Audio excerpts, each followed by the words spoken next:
آئندہ سے نہیں تو پھر بدفعلی کا جو ہے وہ ان سے معاملہ کرنا یا ان کے اٹھائی ہوئی پرچی کو بنیاد بنا کر اپنی قسمت سے متعلق یہ یقین رکھنا، اعتقاد رکھنا کہ جناب اس سے جو ہے وہ خیر و شر کا فیصلہ ہوگا، میرے مستقبل کا فیصلہ ہوگا، یہ ایک مسلمان کا نظریہ ہرگز نہیں ہو سکتا۔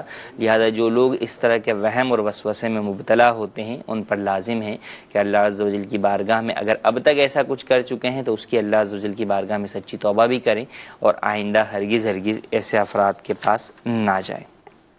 اب یہ ساری گفتگو کرنے کے بعد خلاصہ عرض کرنے کا مقصد یہ ہے کہ ہمیں یہ بات معلوم ہو جائے کہ بدشگونی اور اچھا شگون یعنی نیک فال لینے میں فرق کیا ہے۔ دیکھیں سب سے پہلا بنیادی فرق تو یہ کہ بدشگونی اسلام میں منع ہے جبکہ نیک فال لینا اسلام میں پسندیدہ ہے۔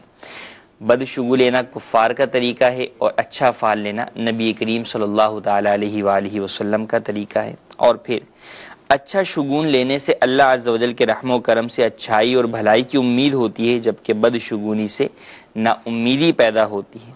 نیک فال سے دل کو اطمینان اور خوشی حاصل ہوتی ہے جو کہ ہر اچھے کام کی جد و جہد کے اندر انسان کو مدد جو ہے وہ دلاتا ہے، اس کی طرف اس کو موٹیویٹ کرتا ہے، جبکہ بدفعلی لینے کے اندر انسان پہلے ہی غمگین اور غمزدہ ہو جاتا ہے تو غمگین اور غمزدگی کی صورت کے اندر کوئی اچھا کام بھی کرے گا تو اس کے اندر بھی وہ معیار وہ حاصل نہیں کر سکتا۔ اور علماء نے فرمایا کہ نیک فال لینا سنت ہے، کیوں؟ کیونکہ اس میں اللہ تبارک و تعالی سے امید ہے، اور بدفعلی لینا ممنوع کہ اس میں رب عز و جل سے نا امیدی ہے۔ امید اچھی چیز ہے، نا امیدی بری ہے، ہمیشہ رب تعالی سے امید رکھنی چاہیے۔ تو اللہ تبارک و تعالی کی رحمت سے امید ہونی چاہیے، تو اچھی امید جو ہے وہ رکھی جائے اور اللہ تبارک و تعالی سے ہمیشہ اچھی امید کا ہی بندہ طلبگار رہے۔ امیر اہل سنت بانی دعوت اسلامی حضرت علامہ مولانا ابو بلال محمد الیاس عطار قادری دامت برکاتہم العالیہ نے ماہ سفر کی نسبت سے یہ مکتبۃ المدینہ کا رسالہ بدشگونی جو ہے وہ یہ پڑھنے کے لیے بھی دیا ہے کہ تمام لوگ اس کا مطالعہ کریں، تو اس کو بھی پڑھنے کی نیت کر لیجئے۔ اس سے انشاءاللہ عز و جل کئی اس طرح کی، یہ تو ہم نے سلسلے میں مختصر کلام کیا، بہت ساری معلومات شگون سے متعلق، اچھے برے شگون سے متعلق اس کتاب میں موجود ہیں۔ انشاءاللہ عز و جل اس کتاب کا مطالعہ جو ہے وہ بے حد مفید رہے گا۔ آئیے آپ کے ہم کچھ کالز شامل سلسلہ کرتے ہیں۔ جی کال سنائیے۔ میرا سوال یہ ہے کہ ہمارے دروازے پہ جو نا شہر میں ایک درخت ہے، وہ جو سرخ چین کہتے ہیں، یہ جو سلسلہ کئی جو بھی بندے آتے ہیں ہمارے رشتے دار وہ کہتے ہیں یہ جو ہے نا اس کو کٹوا دیں، گھر سے نکلوا دیں، اس پہ سختیاں آتی ہیں، ہمارے اوپر بہت سختیاں آئی ہیں۔ دینا کیا یہ سچ ہے؟ ہم درخت نکال لیں یا کھڑا رہے؟ سرخ چین ہے اس کا نام، سرخ چین۔ جی مزید کال۔ میرا مفتی صاحب کی بارگاہ میں یہ سوال ہے کہ گھر میں مور رکھے ہوں تو ان کا کیا؟ سنا ہے کہ کوئی منحوسیت وغیرہ ہوتی ہے، یہ جنگل کا جنگل ہے۔ جی مزید کال۔ میرا دارالفتاء اہل سنت سے یہ سوال ہے، السلام علیکم ورحمۃ اللہ وبرکاتہ کی بجائے سلام یا السلام کہنا درست ہے یا غلط ہے؟ جی پہلا سوال انہوں نے جو ہے وہ موضوع سے متعلق ہمارا ہے کہ درخت ہے، کہہ رہے ہیں کہ اس کا نام سکھ چین ہے لیکن لوگ اس کو بدفعلی سمجھتے ہیں، حالانکہ ہونا تو اس کے برعکس چاہیے، جب اس کا نام سکھ چین ہے تو اسے جو ہے وہ سکھ چین کی نشانی سمجھنا چاہیے، لیکن بہرحال لوگوں کے اپنے اپنے نظریات اور وساوس اور توہمات ہوتے ہیں۔ جیسا کہ ہم نے بیان کیا کہ بدفعلی لینا جو ہے وہ اسلام میں منع ہے، تو اس بات کی کوئی حقیقت نہیں ہے، درخت کٹوانے کی کوئی حاجت نہیں ہے، درخت سے فائدہ ہی ہوتا ہے، اور درخت جب پر لگا ہوا ہے تو اس سے نقصان کوئی نہیں ہے کہ آپ اس کو نقصان سمجھیں کہ وہ آپ کی قسمت پر جو ہے وہ اثر انداز ہوگا۔ ہو سکتا ہے کہ آپ سے پہلے اسی گھر کے اندر کوئی اور لوگ رہتے ہوں، وہ بڑے خوشحال ہوں، یا آپ کے جانے کے بعد کوئی اور اس گھر کے اندر جو ہے وہ کوئی آپ سے خرید لے اور یہ درخت اپنی جگہ رہے، وہ خوشحال ہوں۔ تو درخت کا یہ سمجھنا کہ اس کی بدفعلی کی وجہ سے، اس کی جو ہے وہ نحوست کی وجہ سے ہمارے کاروبار پر یا دیگر چیزوں پہ نقصان آ رہا ہے، ان باتوں کی کوئی حقیقت نہیں ہے، اور اس نیت سے اس کو کٹوا نہیں ہوگا کہ یہ بدشگونی پر گویا عمل کرنا ہوگا، اور بدشگونی پر عمل کرنا حرام ہے۔ دوسرا سوال انہوں نے مور رکھنے سے متعلق کیا. بعض لوگ جانوروں سے متعلق بھی یہ سمجھتے ہیں کہ فلاں جانور جو ہے وہ منحوس ہے. تو اب اچھا ایک یہ وجہ، اور دوسری جیسے انہوں نے سوال میں بیان کی کہ بھئی یہ جنگلی جانور ہے تو اس کو جو ہے وہ گھر میں رکھا ہوا ہے تو یہ نحوست کی بات ہے. تو ایسا ہرگز نہیں ہے. ہو سکتا ہے بعض لوگوں کے ذہن میں یہ کانسیپٹ ہو کہ جنگلی جانور اگر گھر میں رکھیں گے تو کہیں گھر جو ہے وہ جنگل کی طرح ویران نہ ہو جائے.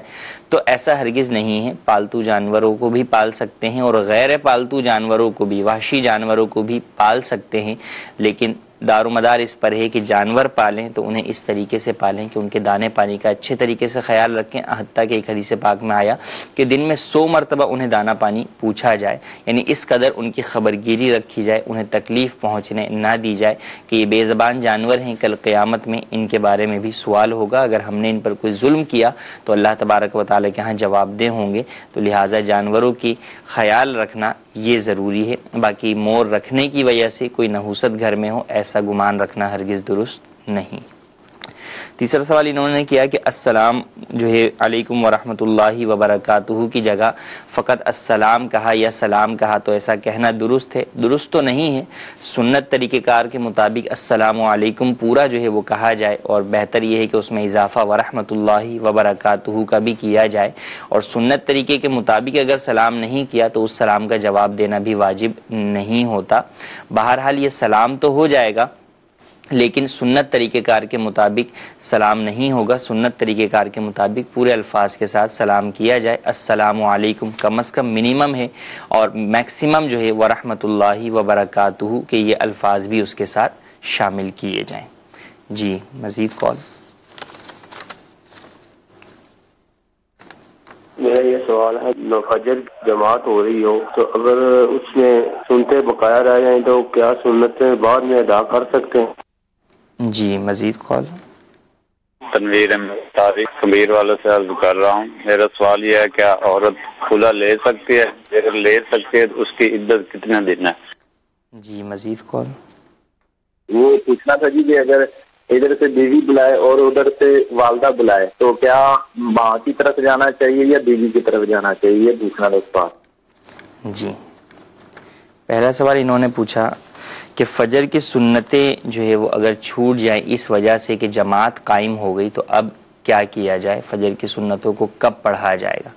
دیکھیں اول تو یہ ہے کہ اگر آپ مسجد میں پہنچے ہیں، جماعت ہو رہی ہے تو فجر کی سنتیں مطلقاً چھوڑنے کی اجازت نہیں، بلکہ حکم یہ ہے کہ اولاً آپ فجر کی سنتیں پڑھیں جب تک آپ کو یہ گمان ہو کہ میں سنتیں پڑھ کر بھی جماعت میں شامل ہو جاؤں گا. اگرچہ جماعت کے آخری قعدے میں ہی شامل ہونے کی امید ہے تو آپ پہلے سنتیں ادا کیجیے. ہاں اگر یہ ہے آپ کو کہ اگر میں سنتیں پڑھوں گا تو جماعت مکمل ختم ہو جائے گی تو اب آپ جماعت میں شامل ہو جائیے. اور اب سنتیں کیا فرضوں کے فوراً بعد پڑھیں گے؟ نہیں، اب فرضوں کے بعد نہیں پڑھ سکتے، بلکہ اب سورج طلوع ہونے کے بعد 20 منٹ جو مکروہ وقت ہوتا ہے وہ وقت گزر جائے، اس کے بعد آپ یہ سنتیں پڑھ سکتے ہیں. اور یہ بھی فقط اسی دن ضحوہ کبریٰ سے، یعنی جسے عوام زوال کا وقت کہتے ہیں، اس سے پہلے تک پڑھ سکتے ہیں. اب اگر آج نہیں پڑھی تو اب دوسرے دنوں کے اندر یا ظہر کے بعد جو ہے وہ اس کی قضا نہیں کر سکتے، فقط اسی دن ضحوہ کبریٰ سے پہلے تک آپ اس کی قضا کر سکتے ہیں. دوسرا سوال یہ کہ عورت کو کیا خلا کا حق حاصل ہے، اور اگر خلا عورت لیتی ہے تو عدت ہوگی یا نہیں؟ دیکھیں دو چیزیں ہیں. ایک تو یہ کہ خلا کا حق حاصل ہونا، تو خلا کا حق تو عورت کو حاصل ہے، شریعت مطہرہ نے عورت کو خلا کا حق دیا ہے. لیکن خلا کے حق کا یہ مطلب نہیں کہ عورت اپنے آپ کو طلاق دے دے یا عورت جو ہے وہ اپنے آپ کو طلاق شدہ جو ہے وہ تصور کر لے. خلا کے حق کا مطلب یہ ہے کہ عورت طلاق کا مطالبہ شوہر سے کر سکتی ہے. اور اس میں بھی فرمایا کہ بلا وجہ شرعی جو عورت شوہر سے طلاق کا مطالبہ کرے گی تو وہ عورت جنت کی خوشبو بھی نہ پائے گی، حالانکہ اس کی خوشبو جو ہے 500 برس کی مسافت سے بھی آتی ہے. تو حدیث طیبہ کے اندر حق بھی بیان کیا گیا، بلا وجہ مطالبہ کرنے والے کے لیے وعید بھی بیان کی گئی. لیکن مطلب یہی ہے کہ مطالبہ ہوگا. اب بھی بہرحال اختیار خلا دینے کا یا طلاق دینے کا وہ شوہر کے پاس ہی ہے، کیونکہ اللہ تبارک و تعالی نے قرآن مجید میں ارشاد فرمایا بیدہ عقدۃ النکاح، اور شوہر کے ہاتھ میں نکاح کی گرہ ہے. تو طلاق کا اختیار، عدت کا اختیار شوہر کے پاس ہے، تو شوہر ہی جو ہے وہ طلاق دے گا، شوہر ہی خلا دے گا۔ شوہر خلا دے گا تو عورت کو خلا حاصل ہوگا۔ ہاں، خلا کے اندر دو چیزیں ہوتی ہیں، ایک تو یہ کہ اگر ناانصافی جو ہے وہ شوہر کی جانب سے ہے تو بغیر کسی عوض کے اسے طلاق خلا دے دینی چاہیے، اور اگر شوہر کی طرف سے ناانصافی نہیں بلکہ بیوی کی جانب سے ہے تو پھر حق مہر کے عوض جو ہے وہ شوہر خلا دے سکتا ہے۔ تو عورت یہ مطالبہ سامنے رکھتی ہے کہ تم مجھے خلا دے دو اس کے بدلے کہ میں تمہیں جو ہے وہ حق مہر معاف کر دوں۔ تو اب اگر شوہر اس کو ایکسیپٹ کر لیتا ہے تو ٹھیک ہے، اور اگر ایکسیپٹ نہیں کرتا تو خلا واقع نہیں ہوگا۔ اسی طریقے سے اگر آپس میں بعض لوگ بیٹھ گئے اور انہوں نے خلا کروا دی یا کسی اور نے خلا کروا دی، تو کسی اور کے خلا کی جو ہے وہ نوٹس جاری کرنے سے خلا نہیں ہوگا جب تک کہ شوہر جو ہے وہ طلاق یا خلا نہ دے۔ تو اس بات کا خیال رکھنا ضروری ہے۔ اور ہاں، اگر خلا واقع ہو گئی تو اب بہرحال عدت گزارنی ہوگی، جبکہ اس عورت کی رخصتی ہو چکی تھی یا خلوت صحیحہ ہو چکی تھی، تو عدت بہرحال خلا والی عورت کے اوپر بھی لازم ہوگی، اگرچہ خلا سے پہلے لڑائی جھگڑے کے باعث وہ 2-3 سال دونوں آپس میں جدا ہی کیوں نہ رہے ہوں، اس سے فرق نہیں پڑے گا، بہرحال پھر بھی عدت خلا کے بعد ہی ہوگی۔ اب اگر کسی کو اس حوالے سے درپیش مسئلہ ہے تو اس کے لیے دیکھیں کیس ٹو کیس جن کو مسائل ہیں وہ دارالفتاء اہل سنت میں رجوع کریں۔ خاص طور پر یہاں پر جو عموماً مسائل ہم چینل پر بیان کرتے ہیں، کامن جنرل مسائل بیان کرتے ہیں، اس سے آپ عوام جو ہے وہ استفادہ کر لیں اپنے مسئلے کا یا اپنے اوپر اس کو منطبق کر لیں، یہ کافی مشکل ہوتا ہے، اس کے اندر غلطی کر سکتے ہیں، لہذا اس کے اندر علماء سے رجوع کریں اور علماء سے رجوع کر کے اپنے کیس سے اپنے مسئلے سے متعلق رہنمائی حاصل کریں اور اس پر عمل کریں۔ ایک تیسرا ہمارا آڈیو جو ہے وہ کال تھی کہ ایک طرف ماں بلا رہی ہے اور ایک طرف بیوی بلا رہی ہے، تو کس کی طرف جو ہے وہ پہلے جایا جائے۔ عمومی طور پر اگر بات کریں تو دیکھیں اس کے اندر لازمی سی بات ہے، ماں کو فوقیت دی جائے گی، ماں کی تعظیم اور احترام ہے تو ماں کو جواب دیا جائے گا۔ ہاں، کوئی خصوصی کیفیت ہو کہ جناب ایک طرف جو ہے وہ بیوی کی جو ہے وہ جان بچانی ہے اور دوسری طرف ماں کسی نارمل کام کے لیے بلا رہی ہے تو جان بچانا فرض ہے، تو پہلے جو ہے وہ بیوی کی بات بھی جو ہے وہ سنی جا سکتی ہے، بلکہ سنی جائے گی لازمی طور پر، تو یہ ہے۔ لیکن عمومی طور پر اگر دیکھا جائے تو ماں کی بات کو فوقیت دی جائے گی، لیکن یہ تو ہے ایک بات کو فوقیت دینا، اس کی بات سننے کے جواب دینے کے لیے جو ہے وہ اس طرف بڑھنا، لیکن بہرحال یہ نہ ہو کہ ماں کی فرما برداری کے اندر بیوی کے حقوق جو ہے وہ تلف کیے جائیں، یا بیوی کی جو ہے وہ حقوق کی ادائیگی کے اندر ماں کی نافرمانی کی جائے، ایسا نہیں۔ بیلنس قائم کرنا ضروری ہے۔ اسلام ایک معتدل دین ہے، دونوں طرف کے حقوق بیان کرتا ہے، اور ایک اچھا مسلمان وہی ہے جو تمام حقوق کی ادائیگی کے ساتھ جو ہے وہ معاشرے میں زندگی بسر کرے۔ آئیے ہم آپ کی ویڈیو کال شامل سلسلہ کرتے ہیں۔ جی ویڈیو کال۔ میرا نام طلحہ تاری یوکے کے شہر برمنگھم اسٹریچفورڈ سے عرض کر رہا ہوں۔ میرا مفتی صاحب سے یہ سوال ہے کہ کیا گناہ بھی نحوست ہوتے ہیں؟ جواب ارشاد فرما دیجیے، جزاکم اللہ خیرا۔ گناہ ہی نحوست ہوتے ہیں، گناہ بھی نحوست نہیں بلکہ گناہ ہی نحوست ہوتے ہیں۔ در حقیقت جو نحوستیں، جو چیزیں مصیبتیں ہمیں آتی ہیں وہ گناہوں کی نحوست کی وجہ سے ہی آتی ہیں۔ اللہ تبارک و تعالیٰ قرآن مجید میں ارشاد فرماتا ہے وَمَا أَصَابَكُم مِّن مُّصِيبَةٍ فَبِمَا كَسَبَتْ أَيْدِيكُمْ وَيَعْفُو عَن كَثِيرٍ، اور تمہیں جو مصیبت پہنچی وہ اس کے سبب سے ہے جو تمہارے ہاتھوں نے کمایا، اور بہت کچھ تو اللہ تبارک و تعالیٰ معاف فرما دیتا ہے۔ تو مصیبتیں انسان کو جو پہنچتی ہیں در حقیقت اپنے ہی ہاتھوں کے کرتوت ہوتے ہیں، ہمارے گناہ ہی ہوتے ہیں، اور یہ تو اللہ تبارک و تعالیٰ ہمارے ہر گناہ کی سزا دنیا میں ہی ہمیں نہیں دیتا، بلکہ وَيَعْفُو عَن كَثِيرٍ فرمایا کہ اللہ بہت کچھ تو معاف فرما دیتا ہے۔ اس حدیث اس آیت مبارکہ کے تحت حضرت علامہ سید محمد نعیم الدین مراد آبادی علیہ رحمۃ اللہ تفسیر خزائن العرفان میں ارشاد فرماتے ہیں کہ یہ خطاب مؤمنین سے ہے کہ جن سے گناہ سرزد ہوتے ہیں۔ مراد یہ کہ دنیا میں جو تکلیفیں اور مصیبتیں مومنین کو پہنچتی ہیں اکثر ان کا سبب ان کے گناہ ہوتے ہیں، اور ان تکلیفوں کو اللہ عز و جل ان کے گناہوں کا کفارہ کر دیتا ہے، اور کبھی مومن کی تکلیف اس کی بلندی درجات کے لیے ہوتی ہے۔ اور پھر نبی کریم صلی اللہ تعالی علیہ وآلہ وسلم کی حدیث مبارکہ بھی جو ہے وہ ذکر کی جاتی ہے، چنانچہ فرمایا کہ اذا اراد اللہ عز وجل بعبد خیرا عجل له عقوبۃ ذنبہ، یعنی اللہ عز و جل جب کسی بندے سے بھلائی کا ارادہ کرتا ہے تو اس کے گناہ کی سزا فوری طور پر اسے دنیا میں ہی دے دیتا ہے۔ تو ہمیں اگر مصیبتیں آتی ہیں، پریشانیاں آتی ہیں، تو ہمیں پریشان نہیں ہونا چاہیے بلکہ صبر کرنا چاہیے، اور یہ سوچنا چاہیے کہ اللہ تبارک و تعالی ہمیں کہیں دنیا کے اندر ہی سزا دے کر آخرت کے لیے جو ہے وہ ہمارے نیکیوں کا ذخیرہ یا بلندی درجات کا سبب تو نہیں بنا رہا۔ اگر ایسا ہے تو یقیناً ہمارے حق میں بہت بہتر ہے۔ آج دنیا کی تکالیف پر صبر ہو سکتا ہے، مگر یاد رکھیے کل قیامت کی گناہوں کے سبب دی جانے والی تکالیف کے اوپر صبر بھی نہیں ہو سکتا، ان تکالیف کا انسان سوچ بھی نہیں سکتا۔ تو لہٰذا اگر ان بڑی تکلیفوں کے مقابلے میں آج چھوٹی تکلیف جو ہے وہ ہمیں برداشت کرنی پڑ رہی ہے تو یہ ہمارے لیے بہرحال عافیت والی بات ہی ہے۔ جی مزید کال۔ میرا نام شاہد عرفان لطیف اطاری، یو کے شہر برمنگھم اسٹریچفورڈ سے عرض کر رہا ہوں۔ میرا مفتی صاحب کی بارگاہ میں یہ سوال ہے کہ بعض لوگ لڑکیوں کی مسلسل پیدائش کو منحوس سمجھتے ہیں، یہ کہاں تک درست ہے؟ جواب ارشاد فرما دیجیے، جزاک اللہ خیرہ۔ یہ تو کفار کا نظریہ ہے، اور کفار جو ہے وہ بیٹیوں کو منحوس سمجھتے تھے اور انہیں باقاعدہ وہ دفن بھی زندہ درگور بھی کر دیا کرتے تھے۔ اسلام نے جہاں عورت کو عزت اور مقام دیا، وہیں اس بات کا بھی جو ہے وہ معاشرے کو احساس دلایا کہ بیٹیاں جو ہے وہ منحوس نہیں، بیٹیاں تو اللہ تبارک و تعالیٰ کی رحمت ہوتی ہیں۔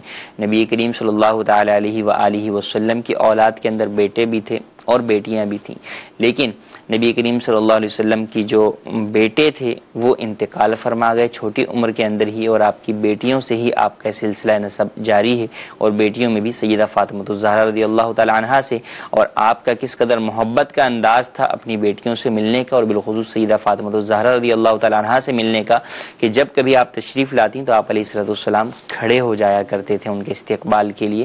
تو بیٹیاں نحوست نہیں ہوتی بلکہ اللہ عز و جل کی رحمت ہوتی ہے۔ مسلسل بیٹیاں ہونا بھی یہ بھی کوئی نحوست کی بات نہیں ہے۔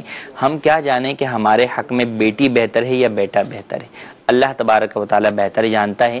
بسا اوقات انسان یہ سوچتا ہے بیٹے کیوں لوگ مانگتے ہیں، یہی کہ کل کو بڑھاپے کے اندر ہمارا سہارا بنیں گے، لیکن کئی ایسے بوڑھوں کو دیکھیے کہ آج ان کی اولاد وہی بیٹے ان کے لیے سہارا بننے کے بجائے درد سر بنے ہوئے ہیں۔ تو ہم نہیں جانتے کہ کون ہمارے حق میں بہتر ہے۔ اللہ تبارک و تعالیٰ سے بہتری کا سوال جو ہے وہ کرنا چاہیے اور بہتری کی طرف جو ہے وہ جانا چاہیے۔ ہرگز یہ نہ سمجھا جائے کہ یہ چیز ہمارے لیے جو ہے وہ منحوس ہے۔ تو بہرحال بیٹیوں کو کثرت کو جو ہے وہ ہرگز نحوست نہ سمجھا جائے، بلکہ اس چیز کے اندر اللہ تبارک و تعالیٰ کے حبیب علیہ الصلوۃ والسلام کی سیرت طیبہ کو دیکھا جائے اور اولاد کی شفقت کو دیکھا جائے کہ احادیث میں یہاں تک فرمایا کہ جس کی ایک بیٹی ہو یا دو بیٹیاں ہوں اور وہ ان کی تربیت کرے تو وہ جنت کے اندر جو ہے وہ داخل ہوگا۔ تو جنت میں داخلے کا جو ہے وہ مجدہ ہے اس شخص کے لیے جو بیٹیوں کی تربیت کرے۔ تو ایسا گمان رکھنا ہرگز درست نہیں ہے۔ کچھ میسیجز جو ہے وہ ہم آپ کے شامل جو ہے وہ کرتے ہیں۔ شادی ہو تو کوئی حادثہ ہو جائے، شادی میں کوئی حادثہ ہو جائے تو کہتے ہیں کہ بدشگونی ہے، کیا یہ بات صحیح ہے؟ یعنی شادی ہوئی تو کوئی حادثہ ہو گیا تو اب اس کو بھی بدشگونی سمجھنا یہ درست نہیں ہے۔ یعنی جیسے پچھلے دفعہ بھی ہمارے سلسلے میں کال آئی تھی کہ بھئی دلہن کو جو ہے وہ بدشگونی دلہن سے لی آتی ہے کہ بھئی اس کے آنے کے بعد سے ہمارے گھر میں جو ہے وہ یہ مسائل ہو رہے ہیں یا یہ حادثات ہو رہے ہیں، یا شوہر بیوی کو کہے کہ تم جب سے جو ہے وہ میری زندگی میں آئی ہو تو یہ چیزیں جو ہے وہ میرے کو فیس کرنا پڑ رہی ہیں، مشکلات کا مجھے سامنا کرنا پڑ رہا ہے، تو اس کو نحوست کی وجہ سمجھنا یہ بالکل غلط ہے۔ ایسا ہرگز نہیں ہونا چاہیے۔ یہ حادثہ ہونا وہی کہ وما اصابکم من مصیبت فبما کسبت ایدیکم، کہ ہمارے ہاتھوں کے کرتوت گناہوں کی وجہ سے کوئی مصیبت پہنچتی ہے، ایسا نہیں ہے کہ کسی کی نحوست کی وجہ سے پہنچتی ہے۔ اصل نحوست وہ گناہوں کی نحوست ہوتی ہے۔ ایک سوال یہ ہے کہ کیا غیر مسلم سے مچھلی خرید سکتے ہیں؟ جی ہاں، غیر مسلم سے مچھلی خرید سکتے ہیں، اس میں حرج نہیں ہے، کیونکہ مچھلی کے لیے ذبح ہونا ضروری نہیں ہے۔ مچھلی ہے تو وہ بغیر ذبح کے بھی جو ہے وہ حلال ہے، تو غیر مسلم سے مچھلی خرید سکتے ہیں۔ ایک سوال یہ ہے کہ کیا عورت پیر کی مرید ہے، کیا ان کے پاس جا سکتی ہے، اور کیا کسی اور پیر صاحب کے سامنے بھی جو ہے وہ جا سکتی ہے، لیکن شریعت مطہرہ کے اندر جو پردہ ہے وہ مریدنی کا پیر سے بھی ہے، حتیٰ کہ جب آیات حجاب اور آیات پردہ جو ہے وہ نازل ہوئیں تو اس کے بعد ازواج مطہرات کے علاوہ یا نبی کریم صلی اللہ علیہ وسلم کی محارم کے علاوہ دیگر جو مؤمنین عورتیں تھیں وہ بھی نبی کریم صلی اللہ علیہ وسلم سے پردہ کیا کرتی تھی۔ آپ علیہ الصلوۃ والسلام پردے میں ان سے بیعت لی، حضور سے بڑھ کر جو ہے وہ پیر کون ہوگا، آپ علیہ الصلوۃ والسلام جو ہے وہ عورتوں سے پردے میں بیعت لیا کرتے تھے، تو عورت کو بے پردہ ہو کر اپنے پیر کے پاس جانا یہ جائز نہیں ہے۔ پیر سے روحانی تو رشتہ ہے، لیکن بہرحال جو شرعی احکام ہیں وہ اپنی جگہ باقی ہیں، پیر سے بھی پردہ عورت کو مریدنی کو کرنا ہی ہوگا۔ جی کچھ آڈیو کال شامل کرتے ہیں، کال سنائیے۔ میرا نام محمد شبیر اتاری ہے، میں گجرات ہند سے بولتا ہوں۔ ایک شخص ہے جو کبھی نماز ہی نہیں پڑھتا، اس کو مسلمان کہیں گے یا نہیں؟ اس کو مسلم کرنا کیسا؟ السلام علیکم ورحمۃ اللہ وبرکاتہ۔ جی مزید کال۔ حضور دارالفتاء کا سلسلہ چل رہا ہے، اس میں میری عرض یہ تھی مفتی صاحب سے کہ ایک تو یہ کہ ارشاد فرما دیں، ہمارے یہاں مشہور ہے کہ جی منگل کے دن پہاڑی سفر نہیں کرنا چاہیے، نہ ہی منگل کو کپڑے دھونے چاہیے، اس بارے میں شرعی رہنمائی کیا ہے؟ جی مزید کال۔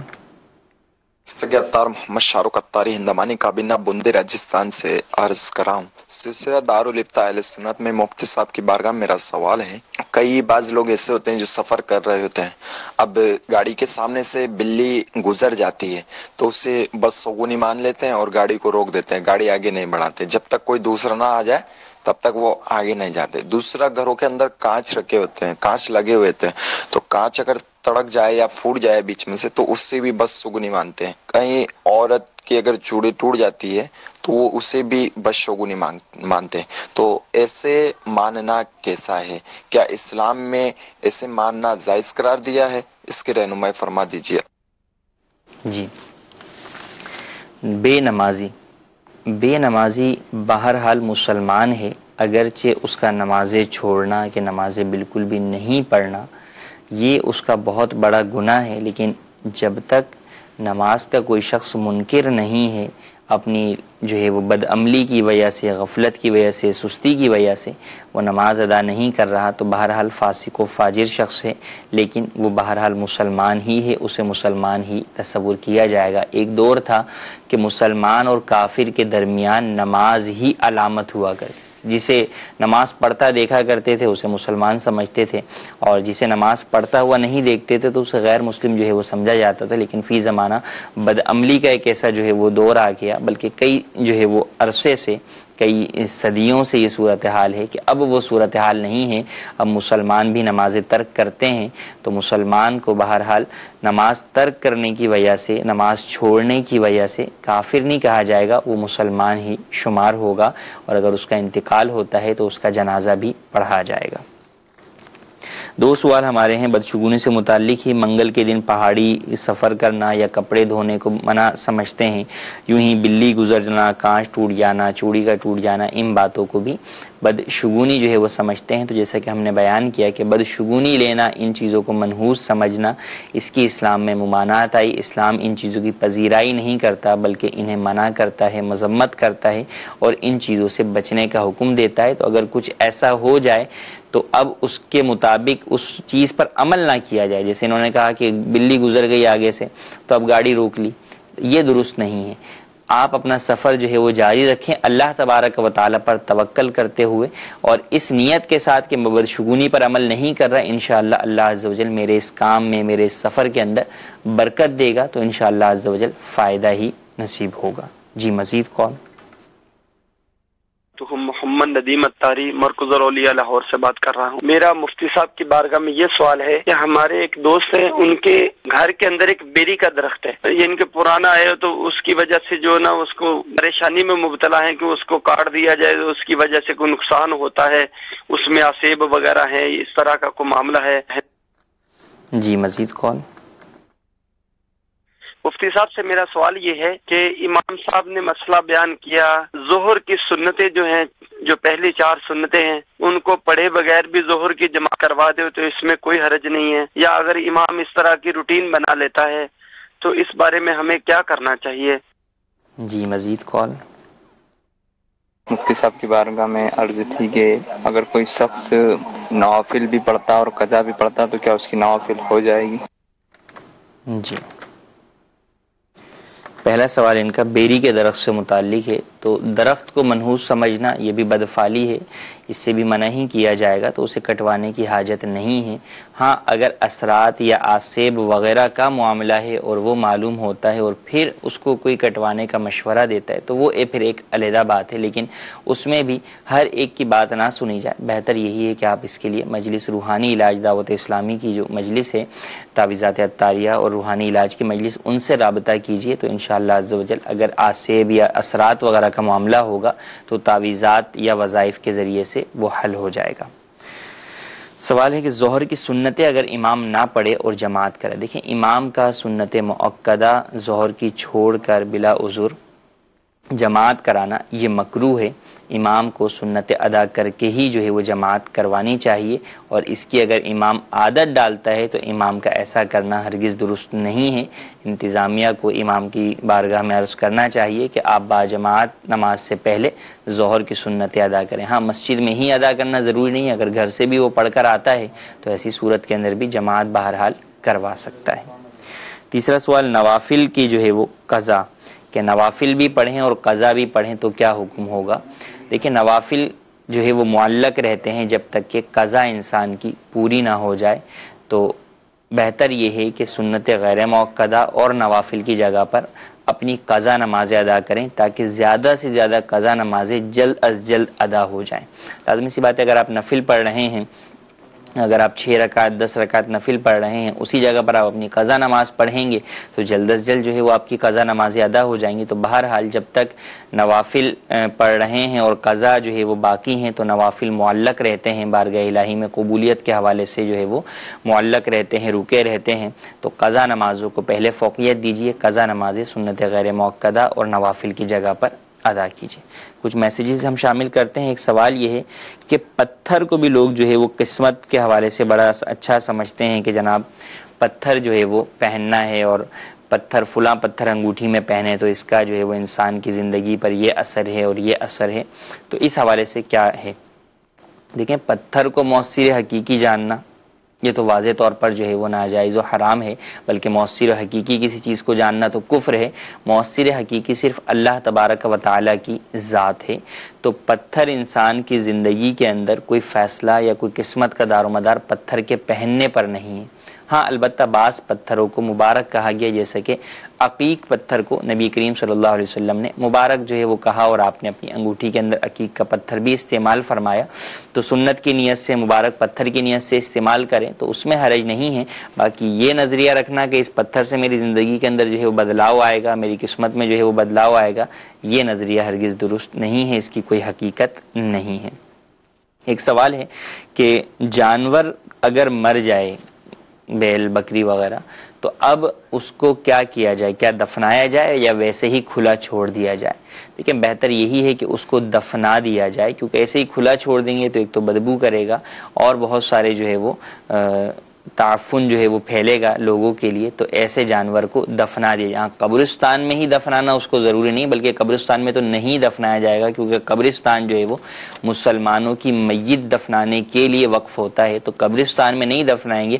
ہاں اس کے علاوہ کسی صحرا یا ویرانے کے اندر جو ہے وہ آپ اسے زمین کھود کر دفنا سکتے ہیں. اور اسے دفنانے میں بھی مردہ جو میت ہوتی ہے مسلمان کی، اس کی طرح دفنانا ضروری نہیں کہ آپ جو ہے اس میں سلیب بھی رکھیں، بلکہ گڑھا کھود کے اس کے اوپر مٹی جو ہے وہ ڈال کے دفنا سکتے ہیں. اسی طرح ایک سوال ہے کہ کیا نہانے سے وضو ہو جاتا ہے؟ جی ہاں، نہانے سے وضو ہو جاتا ہے. وضو کے تو 4 فرض ہیں، جبکہ نہانے کے اندر پورا بدن ہی دھونا ہوتا ہے. تو پورا بدن جب آپ دھوئیں گے تو انڈرسٹوڈ سی بات ہے کہ وہ 4 فرائض بھی ادا ہو جائیں گے. ہاں بعض لوگوں کے ذہن میں یہ ہوتا ہے کہ نہاتے وقت تو ہم جو ہے وہ برہنہ ہوتے ہیں، تو پھر وضو کیسے ہوگا؟ تو برہنہ ہونے سے وضو نہیں ٹوٹتا. تو خود نبی کریم صلی اللہ علیہ وسلم سے بھی ثابت کہ آپ علیہ الصلوۃ والسلام غسل فرمانے کے بعد نماز ادا فرمایا کرتے تھے بغیر وضو کیے. تو نہانے کے بعد وضو کرنے کی حاجت نہیں ہے. جی مزید آڈیو کالز. عبد الخالق اتاری عرض کر رہا ہوں. مفتی صاحب سے سوال یہ ہے کہ ہمارے ہاں مشہور ہے کہ شادی کے دن جب رکھے جاتے ہیں تو اس کے بعد دولہا اور دلہن اکیلے باہر نہ جائیں کہیں بھی، کہ جن اور پری وغیرہ کا سایہ ہو جانے کا خطرہ ہوتا ہے، اور اس ضمن میں کچھ لوگوں کے تجربات بھی ہیں، تو اس کا اسلام میں کیا کانسیپٹ ہے؟ کیا ایسا ہوتا ہے؟ اور اگر ایسا ہوتا ہے تو کیا احتیاطیں رکھیں؟ جی مزید کال۔ السلام علیکم ورحمۃ اللہ وبرکاتہ۔ وعلیکم السلام ورحمۃ اللہ وبرکاتہ۔ محمد عمران اتاری سگی اتار عرض کر رہا ہوں۔ دارالفتہ اہل سنت کی بارگاہ میں یہ سوال ہے میرا کہ امام صاحب نے 3 رکعت کی جگہ 4 رکعتیں پڑھا دی مغرب میں، اب سجدہ سہو کر لیا تو کیا نماز ہو جائے گی؟ اس کا خلاصہ فرما دیں، جزاکم اللہ خیرہ۔ جی مزید کال۔ محمد ارشاد بات کر رہا ہوں، تو کیا لیٹ کر قرآن پاک پڑھ سکتے ہیں اور لیٹ کر دعا بھی مانگ سکتے ہیں؟ جی، دولہا دلہن اکیلے باہر نہ جائیں بات پکی ہونے کے بعد، یہ ایک جو ہے وہ کانسیپٹ پایا جاتا ہے، لیکن شرعی اعتبار سے اس کا کوئی حقیقت تو نہیں ہے۔ ہاں ویسے اگر احتیاط کے طور پر جو ہے وہ کہتے ہیں، کوئی تجربہ ہے اثرات کے اعتبار سے، یا یوں کہ کوئی جو ہے وہ باہر کے سفر میں یوں منع کرتے ہیں بھئی شادی قریب ہے کوئی حادثہ نہ ہو جائے، تو بدشگونی تو اس کے اندر نہیں پائی جاتی، ویسے ہی لوگ جو ہے وہ بچتے ہیں یا بچاتے ہیں کہ بھئی احتیاط جو ہے وہ کی جائے، تو احتیاط میں حرج نہیں ہے کہ اس میں بدشگونی نہیں ہے، کسی چیز کا اس میں نحوست وغیرہ سے کوئی تعلق نہیں ہے، ویسے ہی ایک احتیاط کا لوگوں کا کانسیپٹ ہے، تو اس میں بدشگونی تو نہیں کہ ہم کہیں کہ بدشگونی ہے اور اس سے جو ہے وہ بچا جائے، دونوں ہی چیزیں ہیں، ضروری بھی نہیں ہے، اس کی کوئی حقیقت اور اصل بھی ہمارے علم میں نہیں ہے، اور اگر احتیاط کے طور پہ والدین منع کرتے ہیں تو اس میں حرج بھی نہیں ہے۔ دوسرا سوال کہ مغرب کی 3 رکعتوں کی جگہ 4 رکعت امام نے پڑھا دی تو کیا حکم ہے؟ دیکھیں اگر تیسری رکعت پر امام نے قعدہ کیا تھا اور پھر چوتھی اس نے پوری کر لی اور اب اس نے سجدہ سہو بھی کر لیا تو نماز ہو جائے گی، اور اگر تیسری پر قعدہ ہی نہیں کیا اور پھر جو ہے وہ چوتھی کر لی تو اب نماز فاسد ہو گئی، اب مغرب کے فرض دوبارہ پڑھنے ہوں گے، انہیں مغرب کے فرض ادا نہیں ہوئے، اور اگر تیسری پر قعدہ کیا تھا اور چوتھی پڑھ لی اور سجدہ سہو نہیں کیا تو بھی نماز واجب الاعادہ ہوگی۔ تیسرا سوال کہ لیٹ کر قرآن کریم جو ہے وہ پڑھ سکتے ہیں یا نہیں، یوں ہی دعا وغیرہ مانگ سکتے ہیں یا نہیں؟ قرآن کریم لیٹ کر پڑھ سکتے ہیں، لیکن پاؤں موڑ کر تلاوت قرآن کریم کی جائے گی، اور اس بات کا بھی خیال رکھا جائے گا کہ جس جگہ پر لیٹ کر پڑھ رہے ہیں وہ پاک صاف گدا اور بستر ہو۔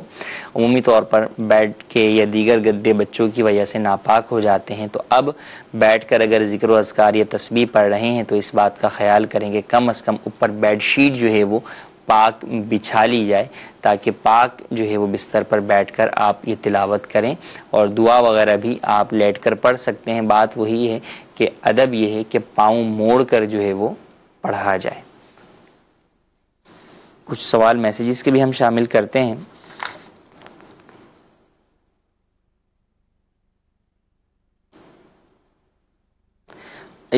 سوال یہ ہے کہ اگر دارالفتہ کا سلسلہ چل رہا ہے اور اس دوران اذان جو ہے وہ ہو تو کیا بند کرنا ضروری ہے؟ اگر نہ کریں تو گناہگار ہوں گے؟ دیکھیں، اذان کا جواب دینا، زبان سے اذان کا جواب دینا مستحب ہے، اور عملی طور پر اذان کے جواب میں مسجد کی طرف بڑھنا، مرد کے لیے اقدام کرنا، یہ جو ہے وہ واجب ہے۔ در حقیقت یہ جواب ہے کہ آپ نے اذان سنی، حی علی الصلاۃ سنا، تو اب صلاح کی طرف جو ہے وہ آپ نے اس کی تیاری شروع کر دی، نماز کی تیاری شروع کر دی، تو یہ واجب ہے۔